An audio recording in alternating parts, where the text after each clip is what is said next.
విద్యారంగంలో సంస్కరణల కృషి ఇది ఎంతో ఇంపార్టెంట్ అనేది ఆకుమూరి మురళి చేస్తున్నటువంటి ప్రయత్నం నిజంగా మరి ప్రకటనల కోసం చేస్తున్నారా, అది నిజంగా విద్యారంగాన్ని ఒక గాడిలో పెట్టడానికి చేస్తున్నారా అనేది ఒక ప్రశ్నార్థకంగా మారుతా ఉంది.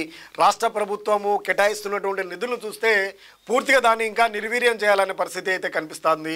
విద్యారంగాన్ని ప్రభుత్వ విద్యారంగాన్ని ఎంతో బలోపేతం చేయాలి.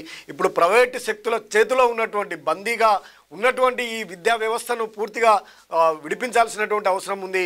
బడా పెట్టుబడిదారులు, వ్యాపారవేత్తలు, ఇటు రాజకీయ నాయకులు పూర్తిగా దీన్ని ఒక పెద్ద వ్యాపార కేంద్రంగా మార్చుకున్నారు.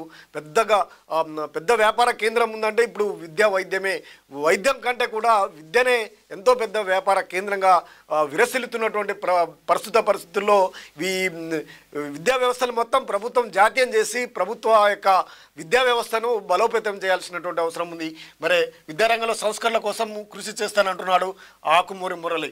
సమస్యలను రాష్ట్ర ప్రభుత్వానికి నివేదిస్తే రాష్ట్ర విద్యా కమిషన్ చైర్మన్ ఆకునూరి మురళి కేయూలో పర్యటన, అన్ని వర్గాల నుంచి విజ్ఞప్తుల స్వీకరణ, విభాగాల వారీగా సమస్యలను ప్రస్తావించిన బాధ్యులు.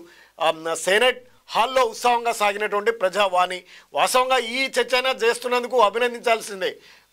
ఆకునూరి మురళిని అభినందించాల్సినటువంటి అవసరం అయితే ఉంది. కానీ ఈ విద్యా వ్యవస్థలో ఉన్నటువంటి సంస్కరణలు అయ్యే వరకు ఒక కమిషన్గా ఉన్నటువంటి విద్యా సంస్థలకి కమిషన్గా ఉన్నటువంటి ఆకునూరి మురళి శ్రద్ధ తీసుకోవాలి, అంత బహిర్గతం చేయాలి. జరుగుతున్నటువంటి తంతునంతా ఎంత దోపిడీకి గురవుతున్నాయి, ప్రభుత్వ పాఠశాలలు నిర్వీర్యం కావడానికి గల కారణాలను క్షేత్రస్థాయిలో పరిశీలించి ఇటు ప్రజలకి ఇటు ప్రభుత్వానికి అన్నీ నిశితంగా వివరించి చర్యలు తీసుకోవాల్సినటువంటి అవసరం ఉంది.